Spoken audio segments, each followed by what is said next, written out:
Feliz sábado. ¿Eso se escucha bien? Sí.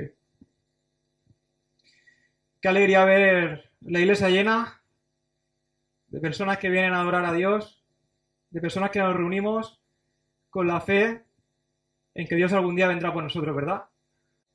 La verdad que, bueno, hoy os quería compartir un cuento infantil que leí hace poco y que realmente me impactó mucho, ¿no? Es la historia de dos ríos que tienen un gran sueño. El sueño de desembocar algún día en el mar. Así que se deciden a ir a por su propósito, pero de repente en el horizonte ven una inmensa montaña que aparentemente es totalmente imposible de pasar. Uno de los ríos se llamaba Tíquico y el otro se llamaba Euris. Y Tíquico le dice a Euris, mira Euris, va a ser que no voy a poder pasar la montaña. Es verdad, yo tengo el sueño de llegar, desembocar en el mar y todo lo que tú quieras. Pero no, es que no voy a llegar. Es que no, me voy a chocar con la montaña y de ahí no paso. Mejor me quedo aquí en la laguna esta que he encontrado, que aquí estoy súper cómodo y yo creo que voy a ser feliz. Sin embargo, Euris le dice, pero vamos a ver, Tíquico, no puede ser. Tenemos un sueño, queremos desembocar en el mar, no nos podemos quedar aquí. Ya veremos la forma en que podemos sortear la montaña y llegar a nuestro objetivo, hombre. No puede ser que te pares. Pero Tíquico no estaba nada convencido y le dice a Euris, mira, es que no, que yo me quedo aquí, que tú haz lo que tú veas conveniente, ¿vale? Así que no le queda otro remedio a Euris que seguir su camino con su caudal y llega a la gran montaña, choca contra ella en un gran estruendo y logra, con su caudal, logra sortear la montaña y seguir adelante en su camino a pesar de la dificultad y a pesar del impedimento que se ponía entre él y su gran sueño. Así que sigue y finalmente termina desembocando en el mar, haciendo unas olas tremendas de felicidad de que había alcanzado la plenitud para su vida. Sin embargo, Tíquico, que pensaba que allí pues con eso se había conformado y que iba a ser feliz, finalmente se estanca, sus aguas se pudren y termina muriendo. Esta historia es una historia que a mí particularmente me transmitió un mensaje muy importante. Y es que yo hoy siento que os tengo que dar un mensaje a vosotros de que Dios hoy tiene un propósito perfecto para cada uno de vosotros y de vosotras. Tiene un propósito y un plan que debe ser cumplido. Y a veces es verdad que podemos tener impedimentos como la gran montaña, pero nuestra fe en Dios debe superar esos impedimentos y cumplir finalmente ese propósito. Hoy me gustaría que abriésemos nuestras Biblias en uno de los capítulos que para mí pues es uno de los que particularmente me pone la piel de gallina. Es el capítulo 3 y 4, pero sobre todo el capítulo 3 de Josué. Así que acompañadme conmigo, vamos a empezar a leer este capítulo, que es un capítulo apasionante de la Biblia, en el que el pueblo de Israel está ya a punto de ver cumplido el propósito de Dios, que era el propósito del pueblo de Israel. Pasar a su tierra prometida. Pasar a su tierra prometida. Y comienza el capítulo 3 diciendo, Josué se levantó de mañana y él y todos los hijos de Israel partieron de Sitim y vinieron hasta el Jordán y reposaron allí antes de pasarlo. Y después de 3 días, los oficiales recorrieron el campamento y mandaron al pueblo diciendo, cuando veáis el arca del pacto de Jehová vuestro Dios y los levitas sacerdotes que la llevan, vosotros saldréis de vuestro lugar y marcharéis en pos de ella. Estamos en un contexto en el que el pueblo sale de Sitim, va al río Jordán y allí acampa durante 3 días. Su líder durante 40 años en el desierto ha muerto. Un hombre joven es el encargado de llevar al pueblo de Israel hacia su tierra prometida, Josué. No era una tarea pequeña, precisamente la que tenía Josué por delante. La mayor parte del pueblo que había salido de Egipto, que había recibido la promesa de pasar a su tierra prometida, había muerto en el desierto y eran las nuevas generaciones las que debían tener ese acto de fe de poseer la nueva tierra que Dios le daba. Pero a mí me gusta hacer a veces un ejercicio de reflexión sobre aquello que leo en la Biblia, y es pensar y ponerme en el papel y en el lugar de aquellas personas que estaban allí acampadas en aquel momento. No sé, ¿qué pensáis vosotros que se puede pasar por la cabeza de una persona que está a punto de ir a un territorio donde le esperan enemigos, donde los que se encuentran allí solo quieren aniquilarlos? ¿Qué se puede pasar por la cabeza de esas personas? Miedo. Me van a matar. Y que seas valiente. Muy bien, Pablo. ¿No vas? ¿Tú no vas? ¿Qué va a ser del futuro de mis hijos? ¿Qué me voy a encontrar cuando llegue allí? Madre mía, ¿no? La verdad que es difícil, es difícil. A veces, sabéis, en nuestro caminar diario, en los retos y desafíos que nosotros abarcamos, nos puede pasar exactamente igual. Pensar duda, incertidumbre, decir, pues quizá Dios esté demasiado ocupado con la vida de otras personas, con los grandes problemas de este mundo. Quizá pues Dios no va a poder hacer esto o aquello en mi vida, ¿no? Y nos vemos ahí enfrente de nuestro río particular y parece que no vamos a pasar nunca a la otra parte. Y es que además, hay otra parte de la historia que es lo que Dios hace, ¿no? Porque es que no solo era difícil, sino que además se complica la situación. Quieren pasar el río en primavera. Y el río Jordán en primavera, ¿cómo está? Con los deshielos, el río se desborda. Y los vados que normalmente se utilizan para pasar de un lado a otro del río no se pueden utilizar. Así que Dios se asegura en este momento de la historia del pueblo de Israel es que si querían alcanzar su propósito, tenía que ser confiando única y exclusivamente en Él.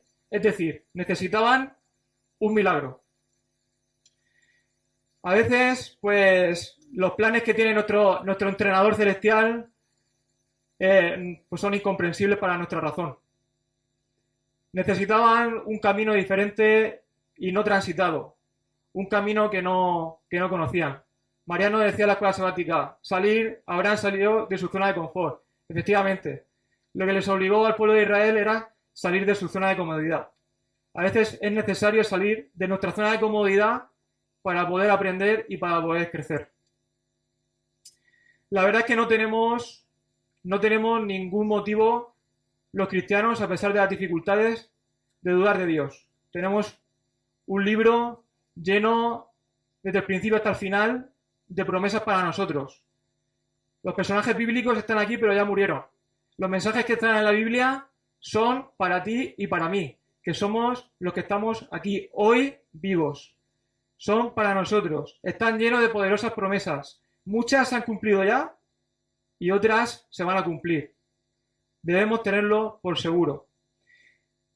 Pero, ¿alguien se ha imaginado cuál es el papel de los levitas en esta historia? Si recordáis la historia, ellos tenían que seguir el arca del pacto, que era llevado por los levitas, que iban delante, el pueblo tenía que seguir a una distancia prudencial y los levitas eran los que lideraban el camino y les iban a enseñar el paso hasta el otro lado del río. ¿Pero alguien se ha imaginado el papel de los levitas en esta historia? Ellos eran los que iban delante. A mí me llena el corazón ver la inmensa fe de los levitas en toda esta historia. Porque ellos tenían el mandato de poner el pie, los primeros, en el río para que Dios pudiera hacer el milagro de separar las aguas. La verdad que esto nos enseña que estamos ante unos hombres que nos dan la lección de que necesitamos hoy más que nunca la fe de pies mojados.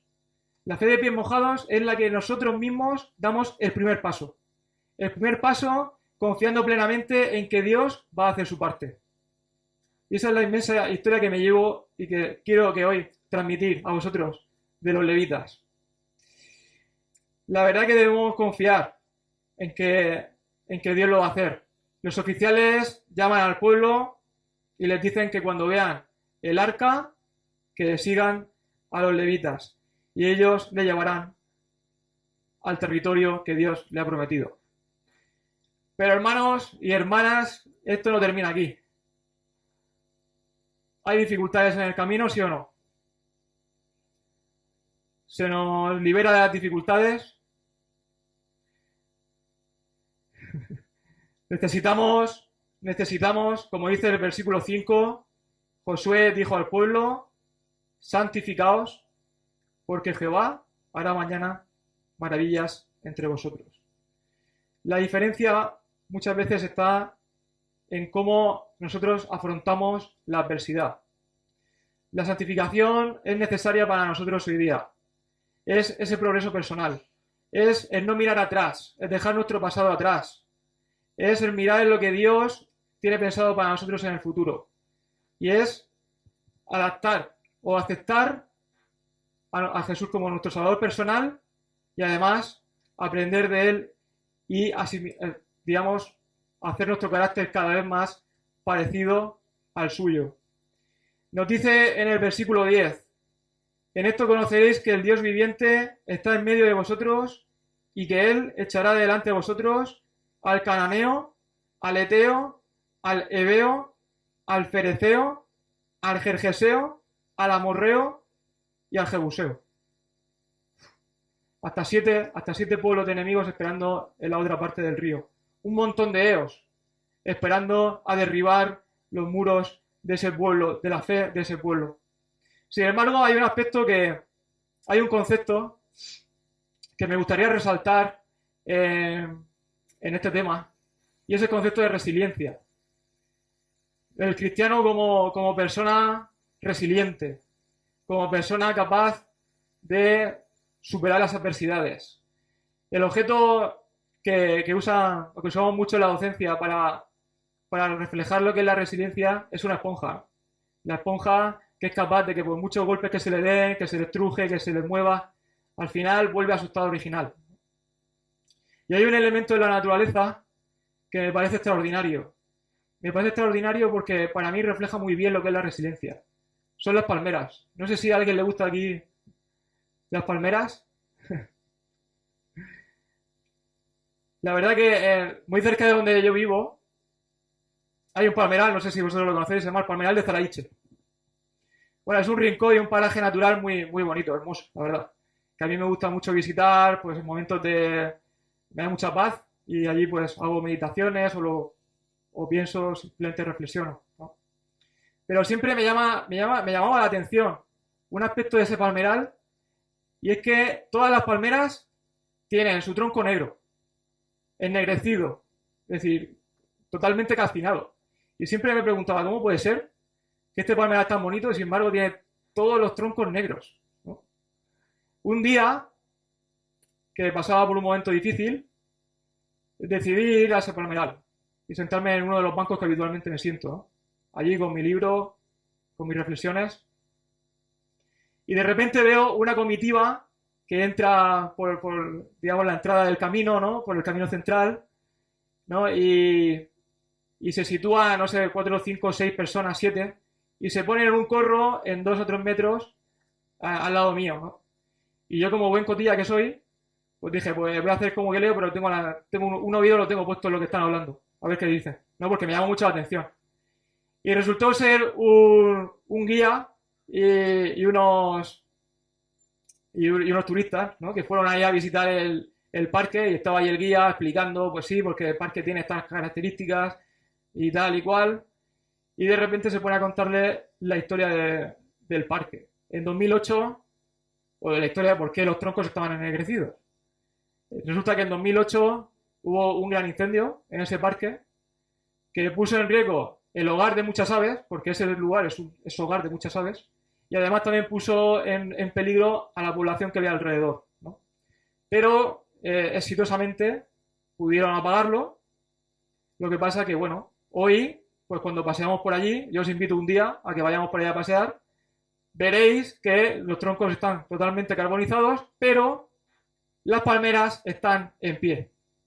Eso para mí es un gran ejemplo de lo que es resiliencia.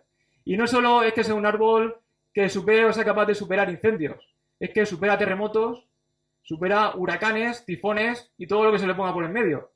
Porque en 2017 hubo un huracán, uno de los peores que se recuerdan, en la costa atlántica de Estados Unidos, que se llamó Irma. No sé si lo recordáis. Cuando vemos las fotos de Irma, vemos devastación por todos lados, ruina, casas tumbadas, pero en el fondo de la foto vemos ahí las palmeritas, todas impolutas, prácticamente sin enterarse de lo que había pasado, ¿no? Y es que este árbol tiene la composición no de madera, no soporta las dificultades o la rigidez de la madera. Lo que le pasa a muchos árboles es que al final terminan rompiendo, sino que su fibra esponjosa le permite soportar la energía del viento y se dobla, pero no llega a romper. Y luego vuelve a su estado natural. La verdad es que es un árbol realmente alucinante. También es verdad que las pocas hojas que tiene en su copa le permiten aguantar las grandes tempestades. Pero he de decir que todos tenemos un talón de Aquiles y todos tenemos una debilidad. No sé si habéis escuchado de cuál es la gran debilidad de las palmeras. Lo que no pueden hacer grandes tifones, huracanes, grandes factores externos, devastaciones, lo hace un bicho así de pequeño, que mide de 2 a 5 centímetros, que le apodan el escarabajo invencible y que se llama picudo rojo.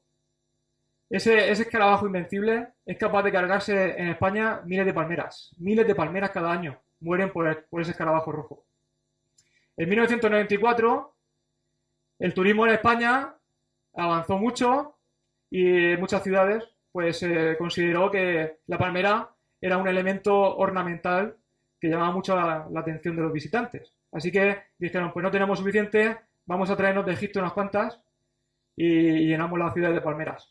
Vale, se trajeron las palmeras, pero se trajeron también algunas plagas. Entre ellas, a este bicho que desde 1994 es capaz de encontrar las grietas de la palmera, del tronco, filtrarse, volver sus nidos y a partir de ahí empiezan a comerse la palmera desde dentro. A veces con los cristianos nos puede pasar lo mismo. Podemos superar grandes tempestades, problemas personales, cosas que en un principio parecen que nos van a tumbar. Pero eso no nos tumba. Y son las pequeñas cosas las que nos hacen daño, las que nos pueden terminar derribando. Son las pequeñas cosas en las que tenemos que estar especialmente vigilantes. Pequeñas semillas de pensamientos que se pueden hacer grandes si las sembramos, si las regamos, si las abonamos, que se terminan haciendo grandes y que corremos el peligro que nos terminen extinguiendo. Son pensamientos del tipo, Dios no lo va a hacer, esto es demasiado grande para mí, pensamientos de duda, pensamientos de incertidumbre, que al final terminan por derribar el gran propósito que Dios tiene para tu vida. Mi mensaje de hoy es para que eso no suceda, para que estés vigilante, para que no dejes que el enemigo te ataque de esa manera, para que estés vigilante en todos los aspectos de tu vida y no haya nada que te separe del perfecto propósito que Dios tiene para ti. La verdad que, como hemos dicho, no es fácil. En el transitar de la vida, como bien sabéis vosotros y vosotras, tenemos heridas. Nos hacemos racuños, heridas importantes, sangramos, pero luego vienen las cicatrices. Y depende de nosotros cómo interpretemos esas cicatrices. Si lo interpretamos como algo que puede dar testimonio a los demás de cómo Dios ha actuado en nuestra vida, o la utilizamos como un mensaje pesimista, derrotista, para decirle a los demás que mira lo que me ha pasado a mí, tú no lo vas a conseguir. En el pueblo de Israel, cuando van a pasar, Dios le pide a Josué una cosa. Cuando estén los levitas en el cauce del río y yo separe las aguas, cógete a un hombre de cada tribu que coja una piedra para hacer un monumento conmemorativo de lo que yo he hecho por vosotros en este día. Y cuando vuestros hijos os pregunten qué significa ese monumento conmemorativo, que le podéis decir, el poder de Dios cómo es el poder de Dios en vuestra vida y lo que Él ha hecho por vosotros. Esta historia me gusta porque termina con un final feliz. El pueblo de Israel al final pasa. Y Jesús no nos dice que no vamos a llevar cicatrices, ni que vamos a tener dificultades. Él nos dice que en este mundo vamos a tener aflicción. Pero tranquilos, porque yo he vencido al mundo. En la eternidad veremos a un Jesús con cicatrices en las palmas de sus manos por las dificultades y adversidades que él mismo tuvo que pasar. Pero cojamos su ejemplo para también nuestras cicatrices utilizarlas para dar testimonio de lo que Dios hace en nuestra vida, ha hecho en nuestra vida hasta ahora y lo que va a hacer en el futuro. Yo quiero que leáis conmigo el último versículo del capítulo 4 de Josué. El 24, lo vamos a leer literalmente y luego lo vamos a hacer nuestro, ¿vale? En este día. Lo vamos a hacer nuestro porque es un mensaje que me encanta. Dice el Josué capítulo 4, versículo 24. Para que todos los pueblos de la tierra conozcan que la mano de Jehová es poderosa. Para que temáis a Jehová vuestro Dios todos los días. Y yo os digo, que tus cicatrices sean testimonio para que todos los pueblos de la tierra conozcan que la mano de Jehová es poderosa y para que dependamos de Dios, nuestro Dios, todos los días de nuestra vida. Ese es mi mensaje, el mensaje de Dios para vosotros hoy. Amén.